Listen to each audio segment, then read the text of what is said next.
Hi everyone, welcome back to another episode of Extra Reps with Adrienne L. Today we're going to be talking about my transition to college volleyball, getting to Florida State, and some good stories and then some of the bad stories as well. So without further ado, let's get into it. All right, you want to be a part of it?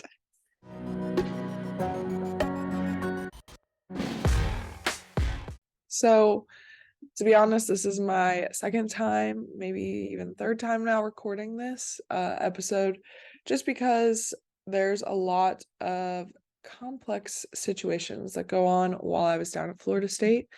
And I don't want to, come on here and just like bash anyone. But I also want to share my truth. So finding that balance is a little bit tricky. And the first time I recorded it, I felt like I talked a lot about the negative experiences of, what happened to me down there. And I don't want that to be the overall like theme that gets across to you guys watching. I want you to understand the good and the bad. And there was a lot of good that came from my experience at Florida State. I met some great friends, made some great connections, learned so much about myself, grew a lot. And, there were some bad things that I went through that helped me get to the point that I'm at now. And also to be able to like learn from those experiences and to help others in whatever capacity that may be. So we'll get into the story. This episode probably won't be as specific as I originally intended it to be with like the specific situations. I'll just kind of like highlight or gloss over some of the like specific instances that happened that really changed my mindset and affected me on a more serious level, I guess. And then maybe in a future episode, maybe we can get into that depending on, all the things considered. But yeah, I just wanted to preface this video, like this isn't going to be the juiciest like secrets of Florida State volleyball, and neither will the West Virginia episode next. But I want this to be a place where I can share my story, but I'm also not trying to bash and, ruin anyone's reputation at the same time. So with that, we'll continue the story. Left off in the last video was, I was preparing to head down to Florida State for my summer report day. My trainers had been in talk about what the next like plan of attack would be when I get down there, how best to rehab and get me ready to go for season. Hopefully, that was still the goal to a degree, but we'd see how things played out. So going into freshman year, I mean, I can remember my mom dropping me off like it was yesterday and just how nerve-wracking and exciting I was and how it felt and just like the adrenaline of the dream finally being here.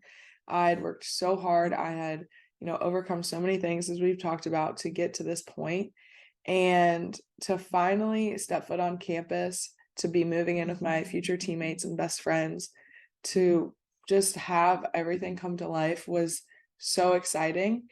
And I knew for a fact I wasn't going to take anything for granted. And I was setting myself up like this is going to be the best 4 years of my life. And going into freshman year, obviously with the ACL injury, I kind of knew that I probably wasn't going to play, but obviously I was going to hope and push and do whatever I could to help the team. And so going into treatment and rehab every day, basically over the summer with Julia, our athletic trainer, who's one of the most selfless people I've ever met. And I am forever grateful that she was in my corner while going through all of the stuff, not just freshman year, but my whole career.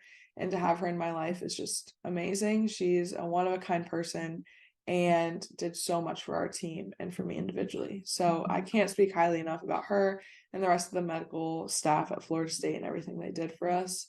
And so over the summer, like we're starting to take classes, I'm doing treatment. This is when I started to realize like I'm in Florida because I would go to treatment in the morning at 8 a.m. or whatever, and I would do a decent workout. I would leave and walk to class. And class was, a 20-ish minute walk across campus. And it was somewhat uphill. And so I would get to class and my shirt would be like kind of dripping in sweat, or at least I'd have sweat marks from my backpack. And I'm sitting there thinking like it's 8:30, 9 o'clock in the morning. Like it shouldn't be this hot. But as I got used to the Florida weather, I started to pack like another shirt just in case I got too sweaty for class, and, was very mindful of the weather and that, it's going to be 80 degrees at 8 a.m. So it was a lot of fun that like summer, getting to just know everyone, get to know campus, get to bond with not only my teammates but also upperclassmen, people from other sports. Just the community and athletic department as a whole at Florida State is so connected and really feels like a family, and that is something that I am so happy I got to be a part of and will always get to have like a place in my heart. And it's just a really cool experience, and I, going in, wanted that. That's what I got right away. I'm glad that I had that support system to fall back on as time went on and things continued on. But it definitely isn't always, sunshines and rainbows and butterflies. And I was kind of taken by surprise with all of that just because I had this maybe naive mindset going into, the program and everything and college athletics as a whole. Being a fall sport, we got into preseason and camps and workouts pretty quick. And during preseason, I'm kind of just on court 4 though, like training by myself. I am setting into a hoop with one of the volunteer assistants and managers for 2 to 3 hours while everyone else is playing 6-on-6. And it was really hard because, I didn't feel like I got to be like part of that team environment. I'd hear them practicing and cheering and scoring points and long rallies, and I'm just over there, can't really move a whole lot yet, setting into the hoop for the 100th time. And, I talked with Mallory, our volunteer assistant, and I kind of told her, like, obviously it sucks and it's hard, but I want to put in the work and make sure these reps are doing something and going to help me. So that way next year when I'm playing, that people will see that all this hard work has paid off. Like I'll do things over here kind of like working in silence and working in the dark. And then when the lights come on, I'm going to be ready. And I want that to be my motto and my, what I'm working towards every day. And she totally understood that. She was all on board with that. And she helped keep me accountable when, things weren't going great or mentally, it was a harder day. She reminded me of my goals, and it was awesome to have her as my like setter mentor while I was there. As I progressed further and further and could like jump and do minimal things, I got to work on my serve again. So it was a very tedious process. Like coming back from the ACL, you have to relearn how to walk again because you had this whole reconstruction done to your knee. So then almost to like relearn how to play volleyball. And mentally, I knew that there were things I could do because I'd done them before, but I was holding myself back because I was so scared of, what had happened. And I didn't want to go through that again. And so as I passed tests and like was able to get more strength and mobility and all of this good stuff back, I had to start trusting my leg again. And that was very hard because for a second, my instinct is like to go dive for the ball or to go and do whatever it is to change direction, cut, jump. But then I would turn right back around and know that, you know, I can't. Like I held myself back and I was like, no, I can't do it. And I would stop. And it wasn't until probably like halfway through the fall, maybe not all the way through the fall, but like definitely a month or so into the fall, where I dove for a ball in this drill that was to my left, and I dove for it. And I looked at the volunteer assistant and I was just like, oh my gosh, like I did that. And she was nervous because she thought she wasn't supposed to do it. And Julia was like, no, that's good. Like you're doing great. That's what you're supposed to do. And so that was finally the moment where I was like, okay, I'm okay. Like I can do this. I can dive to my left. I can do things just like I did before. And I still had my knee brace on. I did not go anywhere without that knee brace. And was able to start like somewhat practicing again. And throughout my freshman year, there's obviously a lot of trials. Like you're getting used to college. I didn't have to get up at 7 a.m. to go to school anymore. Like I had classes throughout the day. We had practice, travel schedule. Getting used to all of that is just so different. And you're way more responsible for your own time. And so We had a lot of like mandatory things as freshmen with our academic like tutoring hours, meetings with advisors, meetings, just around campus to keep us in check, make sure we're staying on top of things and that we are, staying eligible for the season. It was a lot of fun, I would say, like adjusting to this because I'm not a morning person. So I got to finally kind of pick my schedule to a degree. I got to go to classes that were maybe more enjoyable than other boring high school classes, but it was also a totally different environment than I was used to because even in the summer, I had a sport or just a psychology class, and this class, everyone told me your summer classes are going to be really small. So I was like, okay. And I came from a high school where like our normal class size was like 20 to 30 people most. So I walk into this giant lecture hall, my very first class at Florida State over the summer, and there's easily 200 people. And I was like, okay, is this small or is this just big for a summer class? And everyone was totally shocked at how big it was because most other people's summer classes were like 20 to 30 people. But I got lucky and had this big giant lecture hall. So then fast forwarding a little bit, fall semester is officially starting and class load is a little bit heavier. We're traveling every weekend or just about every weekend. So getting used to like going on planes every weekend and flying all over the country was different. It was cool, but by year 6 I was kind of tired of it, to be honest. But freshman year is super exciting. Like, you're going in brand new eyes with everything. You bring that new excitement to the team because everything is a first for you. Right at the halfway mark of freshman year, where I was still not playing, and I we had a doctor come in like that upcoming like the week before, and he watched me practice and he gave me like the final like okay clearance to like play 6-on-6 and everything. He calls Dr. Colosimo back here in Cincinnati. They talk about, whatever, making sure everything's okay, everyone's on board with this plan to like clear me to play in a full competition like match. So this is like right before the Notre Dame Louisville trip, and I was super excited because like what better place to make my college debut than like super close, a bunch of family is going to be there, my parents are going to be there. It would just be an awesome opportunity. So Louisville game comes and goes. I'm pretty sure we lost that match. But I don't get to play. So, again, kind of disappointed, but at the same time, just like, whatever, it's okay. We'll see what happens at Notre Dame. Go to Notre Dame. There's a couple times they'd like look down the bench. And I'm pretty sure we lost this match in 5 as well because we almost missed our flight. So that was a very frantic, like, get changed, run to the airport, get on the plane basically immediately. But a couple times they'd look down the bench, like, to ask, like, if we should use a challenge or, like, if we thought it was in or out or a touch or whatever. But I would kind of get my hopes up, like, oh, maybe I'm going in.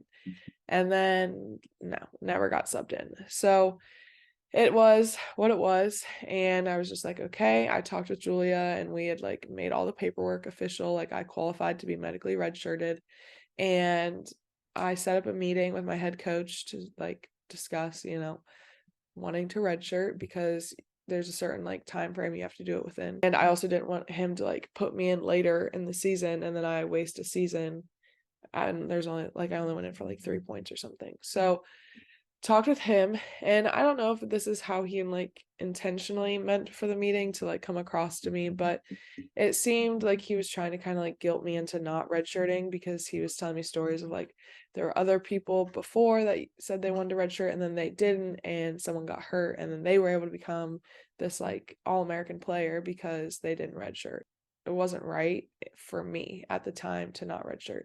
And thinking about it now, like the player that they would have gotten of like baby Adrian freshman year straight off of an ACL tear was not the Adrian that was going to be able to compete and play at the level that they truly needed and that the team needed. It was not only like within my best interest, but also within the team. And, I was still fully committed to the program. Like, I finally got here. I'm not leaving anytime soon. I still have all these goals I want to accomplish personally and for the team. So there's never a doubt that like I wanted to push the team to get better. It was just that I needed some more time before I was actually ready to play. So moving forward, he told me like I should just wait a couple days and then get back to him. So after whatever practice it was, I kind of was like crying after practice because I felt bad. Like I didn't want to feel or like people to think that I was being selfish when I made this decision. And so I'm sitting there crying, waiting for him to like finish something up. One of the assistants come over and is like, kind of, why are you crying? I was like, well, I'm gonna redshirt, but I just don't want people to think differently of me or that like I don't care. I'm not gonna work hard.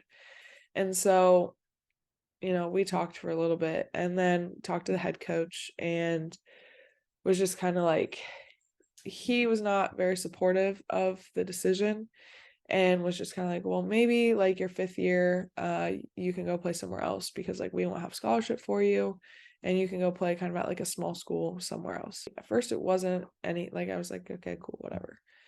Then as I thought about more, I was just kind of like, why would he say that to, like I haven't even played one game here. Like that's a bridge we can cross like later on. And like I guess I appreciate you letting me know now like I won't have scholarship, but in the back of my mind I was like, well, by the time I'm a senior, you're going to want me on this team another year, whatever. Like I wanted to prove people wrong again for the 100th time. And so that kind of hurt, and I think that's kind of where the like distrust or just kind of like I at least had hesitations within like our coach player relationship from then on, and like the coaching staff as a whole. And there were other instances later on that kind of like triggered that more. But freshman year was really cool. We got to go to the NCAA tournament. We got to go to Nebraska and we played Washington State.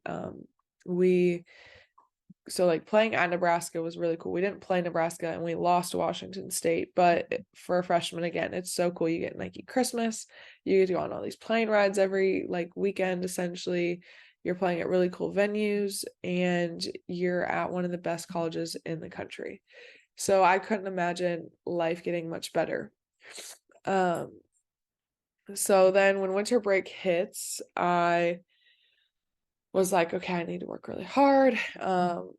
Lift and conditioning is going to be 10 times harder. And I had lifted and worked out with Tosh, our strength coach, who again is another one of my favorite people. And she may have killed us some days with our workouts. And there are some days I was not her biggest fan, but I will always love Tosh. And I'm so grateful that she was there to see like little Adrian, who couldn't even bench press the bar, all the way to Adrian, who's like having her spot me on different things and going from like not being able to run, down and back on a football field to like breezing by people. Maybe it wasn't breezing by people, but I at least wasn't dying like it was freshman year. So freshman spring was just, a whole hot mess of conditioning and workouts and being pushed further than you ever thought you could be pushed. There were mornings, because everything's in the morning, where I was so sore, but I still had to like walk to class, and I would get to class and just sit down like, oh, thank God, like I don't have to walk any farther. My legs hurt so bad. Or like I can't move my arms, like even just to like type and take notes. And so it was a lot of fun. I mean, in the moment it may not have been fun, but it was really cool to see like our progress. And like my progress over the 4 years there. But we did run the conditioning test every 2 weeks, which absolutely sucked because I hate running. And I was fresh-ish off of the ACL injury. I still had my knee brace on. Again, I did not go anywhere without it.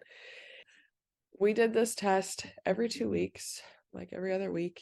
And she gave me and a couple other players like a trial run of it before we left for Christmas break. And I was like, okay, this isn't too bad. But then when spring hit, it got 100 times harder, I swear, because that was like for me at that moment in the mental state and physical state I was in, I was dying. I dreaded it every day, every week that we had to run it again. And some people were like super good at it, like breezed through it, didn't even look like they were working hard. And meanwhile, I'd be like pulling myself up off the ground in between reps to like keep going. It was, thinking back, like it was kind of ridiculous, but at the same time, like I had never done any kind of workouts like that. I had never been pushed that way. And then mentally, just like when you hate running and then all you have to do is run up and down the court and, you have pain here and there, like shin splints, knee pain, whatever. That's the only thing you're thinking about. Volleyball, that adrenaline gets going. You're not thinking about how bad your knees hurt because you're playing volleyball and you're trying to score points and stuff. But when you're running, that's all you're thinking about. So that was definitely a very challenging time. I wish to a degree that I could like try it now and see if like the mental state that I'm in now, that if I could like get myself to pass, because I never really passed like the whole conditioning test, which wasn't a big deal, I guess, at Florida State. Like it was more of a Tosh workout just to like see where we were at rather than like the coaches implementing it. And so, you know, it is what it is. I'm glad I never have to do that again. And I probably won't run that just for fun.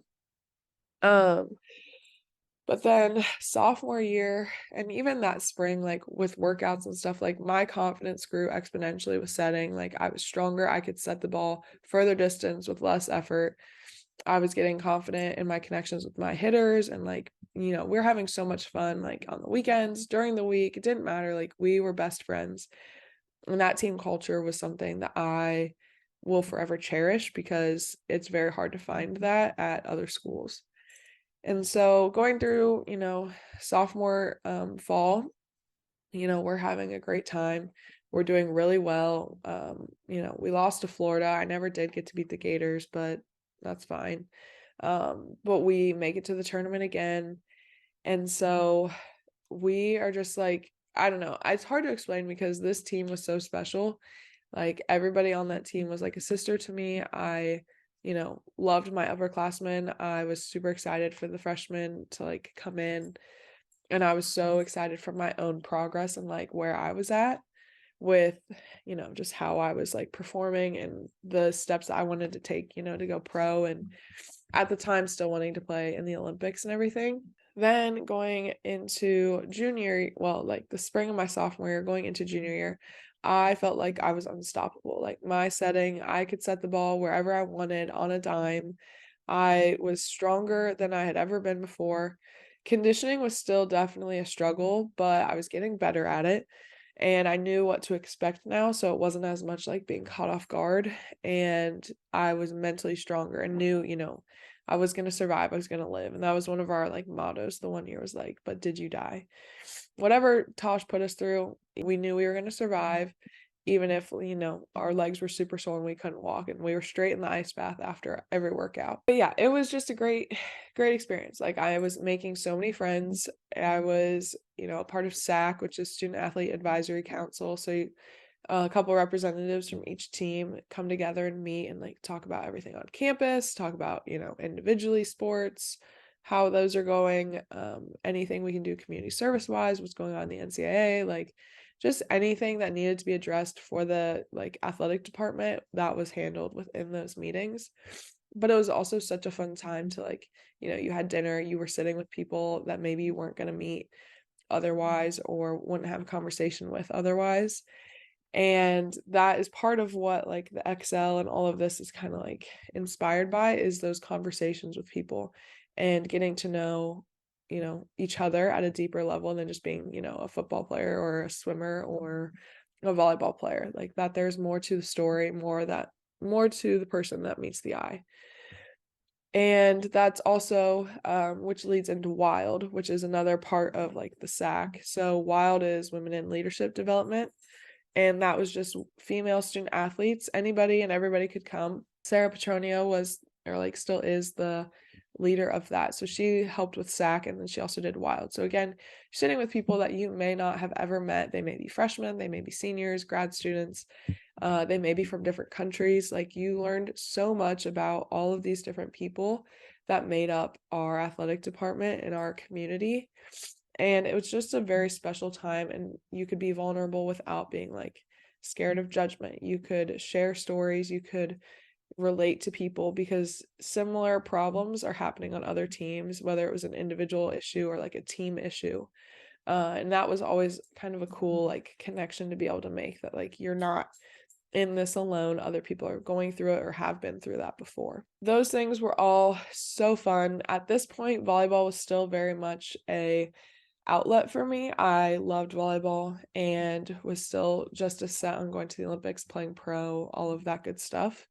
At least to a degree, it's definitely challenging and it takes a toll, but I still loved volleyball. Like, I am a self-proclaimed volleyball nerd. I would say that title's definitely kind of like worn off the past couple years, but at the time, like freshman, sophomore, going into junior year, like that was still very much part of my identity. It was very much volleyball driven. And the summer going into junior year, like we got to go to Europe for our like foreign tour. So we got to play in Italy and Austria, and then we also went to Slovenia. So we got to play some teams there and travel, and it was really cool. And this is kind of where like the breakdown between me and the coaching staff started to happen, and we had different ideas about, how either me or the team, like I still don't really know to what extent this like disconnect happened, but yeah, things kind of started to go downhill, and I very much so started to lose my confidence as a player and even as a person. Um, because while I knew that people were my friend because they were my friend, when you're starting to doubt like your one identity that you've always relied on, which is volleyball, when that starts to go away and like I wasn't playing as much, I wasn't confident in my ability, I thought, and I would kind of like detract myself from like situations. Like, I didn't always want to go hang out with people because I thought they didn't want to be my friend because I wasn't playing, or just like different things like that where I wasn't as confident, and I thought because of volleyball people wouldn't want to hang out with me, or because I wasn't confident on the court, that like they didn't like me as much. And that is 100% not true, but that was like the lie that I was telling myself. It was that people didn't really care. And there was only a few like close people that really could tell or knew about these struggles. And at this point, I'm a junior, so I'm like an upperclassman. I don't have, my big sister Bree there to like help me out like on campus. And I started to pull away from my friends and become like pretty depressed. At one point I was like looking into getting a emotional support dog because I was just so alone and just not happy with volleyball. And luckily, I loved everything else about Florida State. Like, I loved, all those organizations I was talking about. I loved going to class. I loved the campus. I loved all the girls on the team. But volleyball at this point was just my biggest fear, nightmare, whatever you want to call it. Like, I did not look forward to going to practice. Those were the 3 to 4 hours of the day I dreaded most, and interacting with the coaches was very painful for me because of things that they said to me at practice, the way they treated me, and then even in, like, some meetings that they had, like, I didn't leave a meeting where I wasn't crying, um, and it was just overall a very toxic environment for me. But because I was so happy with everything else around me, with my friends and the school, it made it so much harder to leave. And so that's like fall, things just kind of continued to get worse and worse with mine and the coaches' dynamics. Um, Again, like we would have conversations and I would leave them crying. It was not healthy. And I still am very disappointed with how all of that went down, I guess, because for so long they had been by my side through all these injuries and stuff. And I had their back no matter what on the court. So to feel like they didn't trust me and I didn't trust them just really took away from that whole like college volleyball status and like everything you see on social media.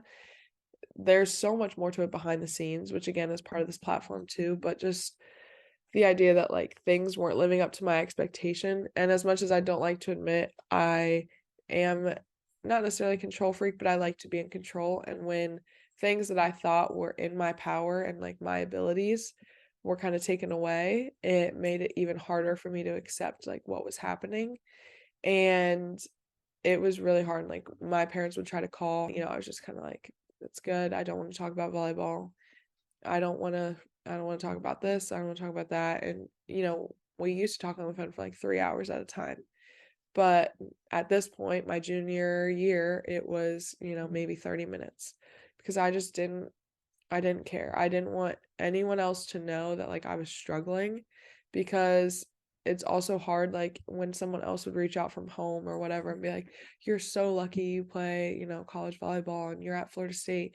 Like, they have those big, like, freshman eyes, like, for college athletics.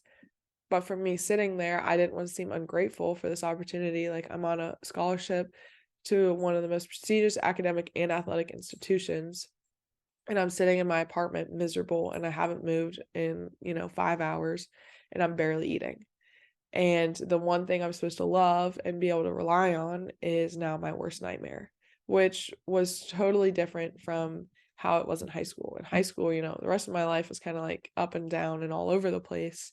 Volleyball was the escape. And now I was trying to do anything I could to escape volleyball. And so that was a really scary, like, semester, year, maybe even close to a year and a half. Um, just because of how things continued to go. And when you're at practice and you're on the B side, the coaches don't really pay attention. So this was the time where I started just like play whatever position I wanted to play at practice. If someone left for class, I'd go play middle back, left back, I'd hit outside. I didn't care. I would do whatever I could to just like be on the court and make it fun. And we would kind of on the B side be like, all right, we're going to do our best to like not only push the A side, but we want to prove to whoever, ourselves, coaches, other people on the team that like we can play. So we did our best to, try to win every game, and we had fun doing it because at the end of the day it was like, what are they going to do? Bench us? Like, we're already there. So I'm not saying that's necessarily the best mindset, but that's the mindset that we kind of had going through that fall season of my junior year. Then after that season, again, had a pretty terrible meeting with them after season ended. And at that point, I was pretty much ready to transfer. I was so taken back by how they treated me. I was just in disbelief at like what my reality had become, and that, Florida State wasn't always sunshines and butterflies and rainbows. I went home that fall, like Christmas break, and had a lot of conversations with my parents. I wanted to transfer, but at the same time, I knew I only had like less than a year. Like, I had one calendar year left because I was going to graduate in December of 2020. But I also knew that was a long time, and I still had my redshirt year, that maybe I should just transfer now. But again, I was so conflicted because I loved everything else about the school. And when you're going through the recruiting process, my biggest piece of advice is like, the coaching staff and the volleyball or whatever sport you're playing program is important, but you also have to realize like things can change, or coaches can leave, new people come in, whatever, that like the school is what you're looking for. So that's when I'm sitting here like, I want to leave because I don't like the volleyball. Well, I should be there for the school, the academics, all of that good stuff. And the other people on campus had my back 100%, and they loved Adrian for Adrian, not Adrian the volleyball player. And again, this was kind of when I started to continue to realize like I could go to like Sarah or Ashton, who was another part of SAC, and a great mentor of mine in the academic world. My academic advisors were great. Isaac and Sean did such a good job with us, and are still some people that I really admire and look up to. And hopefully our paths cross again as I get ready to like go into working in college athletics. But that was kind of the balance and the like struggle that I was having with myself. Like, I have all these people, all my friends on the team, why would I leave them? But then I go to practice and I'm like, oh, this sucks, I don't want to be here, I should leave. And over, it's just this constant juggle. So the spring of my junior year is when COVID hit, but we were like in the middle of a practice, and again, we're just playing. Spring is so much less stressful than fall because like no one's fighting for positions, and you're not playing games. It's just everyone can kind of take a deep breath in the spring. It's just scrimmages and a lot of lifting and conditioning. So Tosh is killing us, every morning. We're going to practice and we're having a lot of fun. We'd get to go to all these other sporting events, we made friends with so many other athletes. We could go sit by the pool. Like, we have our life made basically. And that's when at the one practice, coach calls us in, is like, well, COVID is kind of shutting everything down right now. It's like a 2-week break. And this was the Friday or like Thursday or Friday right before spring break. So we were already planning to like leave for spring break, but now we get like an extra week down in, South Florida. Like, okay, I'll take it. And this is obviously before we knew like how severe the COVID pandemic was going to become. So, to be honest, like as terrible as COVID has been, that was part of my like saving grace that year at Florida State because I was able to leave. And then from spring break, we got sent home again because everything was shutting down.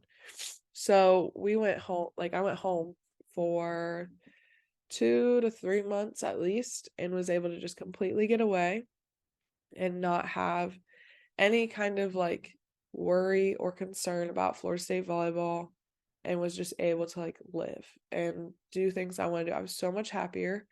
I definitely did not play a whole lot of volleyball other than like beach volleyball with my friends. And it was just a very freeing time and it was so nice for my mental state to like recoup back at home with my friends and just have time off and away.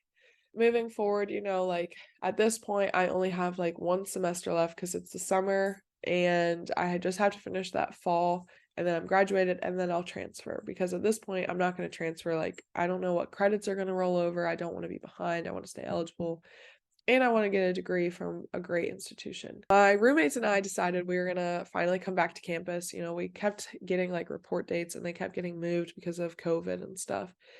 So we finally picked a day and like it was gonna happen. We were coming back to town. We were super excited to just be together and be in Florida again and just make some memories. And these were probably some of my favorite memories because again, we didn't have volleyball. School was like online and not really a big deal at that point still. Like we were maybe in like one class.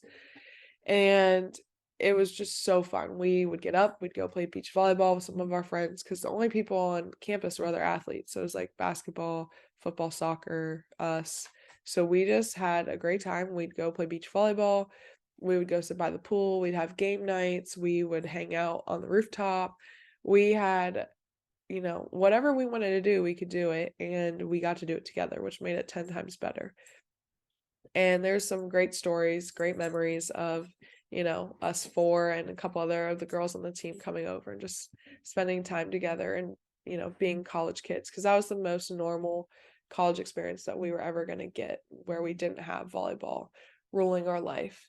And Tosh did give us all, like everybody that came back, like each apartment and got to take like a trap bar, a barbell, some dumbbells home, like random things to like help us work out. And I think we moved them from the car to the apartment. And they never moved once they got to the apartment, so we were taking them back. So sorry about that, Tosh, but we never used those. But it was a great time. Got my confidence back to a degree and kind of came into my own of just knowing like I'm not going to be treated how they were treating me and I'm not going to let them get away with it and I'm going to stand up for myself. I was also a lot stronger in who I was outside of volleyball and that was again kind of that turning point.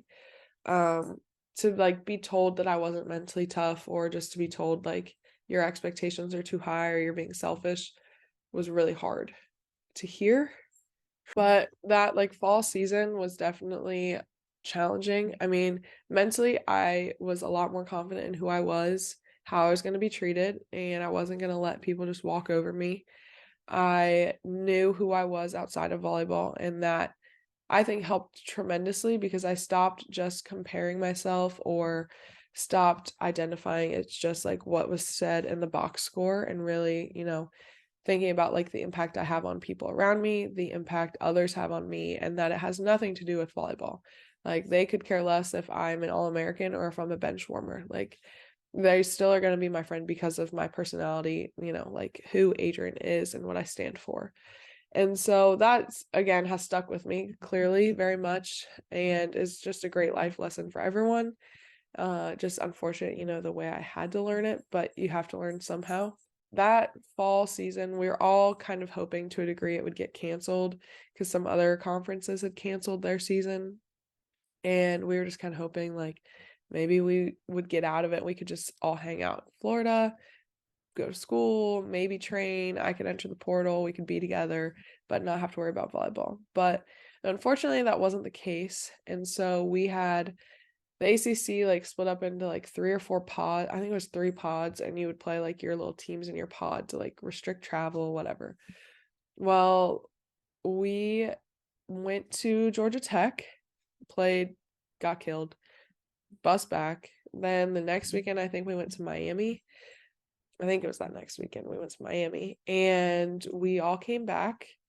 There was a very interesting story from that Miami airport as well, but I'll save that for another podcast episode with some more of my teammates. But um we come back, and my one roommate starts to kind of like feel sick and doesn't feel great. And so we're all like joking, like, maybe you have COVID. Well, at this point, we're testing every week, if not multiple times a week. So because we had just come back from a trip, we got tested, and hers came back positive, which was no surprise to us. So she got shipped off to the quarantine house. And then within 24 hours, I think I was literally on the phone with one of my other friends, and my trainer Julia calls and is like, yeah, hey, you have COVID too, so pack up some stuff, you're going to the COVID house. Call my friend back, and I'm like, I'll call you later, I have COVID, I have to leave. So a few of us, I think more than half of the team, ended up getting COVID. Our season ends after playing 4 matches, and I only played like maybe a total of 10 points that season. And at this point, like, and throughout my junior year, I'd say more so than my senior year, I had a lot of doubts on if I even wanted to keep playing volleyball after college, if I wanted to even use my 5th year. Just so lost in like what to do with volleyball and myself, because I had lost my identity, and with no confidence, I didn't think that I even had a chance to go play at these levels because of how the coaches, were making me feel and how I was being treated. I just didn't have any faith that like I could do these things. It was definitely really challenging, and it was a big struggle because, like I said, volleyball has been my life, and it was my goals to like get all these things done. But then over the course of what's supposed to be your dream school and like your dream of playing at that level kind of ended up crushing some of my other dreams, was very confusing. And at that point, I didn't really know how to feel about it. And my parents kept pushing me, like, you are good. You should play a 5th year. And at this point, because of COVID, we also got like another year of eligibility. So they're like, you should go somewhere where they're going to like appreciate you, respect you, and you can show everyone like what you're truly made of, and prove, more importantly, I think, to myself that, I am capable. I am a good volleyball player, and more than that, like, I am stronger than these setbacks. So when I got to the COVID house and our season was over, I texted the head coach, was like, I'm entering the portal. I already talked to compliance, blah, blah, blah. So we talked for a little bit, and then within, 5 hours, I was getting emails and phone calls and stuff, which will kind of lead into the next episode, I guess. But my final 3 decisions were between Miami, Florida, New Mexico, and West Virginia. But because I wanted to come close to home, and I kind of decided, not really decided, I guess, but like it's just kind of on a whim, like maybe I'll go play as like a right side hitter. Um, country roads led me home, and I chose to go to West Virginia for my grad school. I kept it all pretty much under wraps just because I didn't want people to know until I was officially done with Florida State and had graduated and stuff. So the last few weeks on campus were really hard because I knew I was leaving some of my best friends. I knew I wasn't gonna be around them for the rest of their careers. And also just like in the moment of it, like with your friends being either your roommates or, they live 2 seconds down the street at a different complex, like that, I would never get that time back, and it would never be the same. Like, even if I went to go visit them, it won't ever be the same as it was when we were all on campus together. And so, again, that's probably my biggest like life lesson for people, especially when you're going through the recruiting process and you're going into college, like to really truly enjoy the moment, because it goes by so quick and you're going to miss those days so much. and they are still some of my favorite memories of being down on campus with my best friends. And, we went through some really hard workouts. We went through some tough times, early and late airport, stays. But those are some of the girls that, you have those connections with. And then afterwards, you kind of all move across the country and move on with life, and still in touch, but it's not the same as it was. So trying to soak in like every last moment those few weeks I was on campus was definitely very like sentimental and emotional. And then my dad came down and picked me up. He picked me up on like a Saturday, I think, and then we drove back all day Sunday, and we just made it all in one straight drive. And then upon leaving, it was really hard. I didn't I don't know. I didn't think I would take it as hard as I did, just because I was so ready to get out of there, because it was such a toxic environment for me. When I got home, like, I didn't want to work out. I didn't want to eat. I probably lost like 10 or 15 pounds just because I didn't want to do anything. I was sad. I was missing my friends. They're still all down there, are going to see each other in a few weeks. So, like, they're posting or texting about all this stuff. And I'm realizing, like, I'm no longer a part of that, and I have to go to this whole new environment where I know nobody. It's not going to be warm. It's going to be freezing cold. COVID is still very much a thing.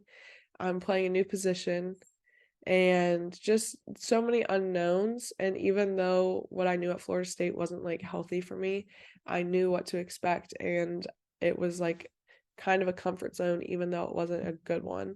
I got back to Cincinnati. It was a very hard couple weeks to like get myself to work out again, get myself in the mindset of like, okay, you just did all of these things at Florida State. Part of me felt like I let myself down because I didn't accomplish my goals. Like, I didn't do all these things I'd expected, or like the team didn't reach goals that I wanted to happen. So having to kind of reset, and we'll talk more about that mindset shift like in the next episode, but it was a very challenging time. Um, and it was kind of eye-opening with just like how much I cared for something, and how I didn't feel like I got that necessarily in return from certain people. Um, but there are some people, and a lot of people that I mentioned throughout the story, including a lot of my teammates, that I'm still in contact with, and that have, continued to be my biggest fans from, when I was a little freshman to, now graduating from West Virginia. And I hope that they'll be a part of my life for the rest of it. And so it's really cool that I've made those connections. And, even though there were some dark times, that a lot of positive things came out of it, and not letting some people or some experiences ruin my whole Florida State mindset. So I think with that, it'll end the episode. Ending off with, I've decided I'm going to West Virginia, and that break from December to reporting in January. So we'll pick up with that next week. I hope you guys enjoyed. If you have any like questions, comments, whatever it is, be sure to leave it below. Like, subscribe, check us out on Instagram, all of that good stuff. But thanks for watching, and we'll see you next week.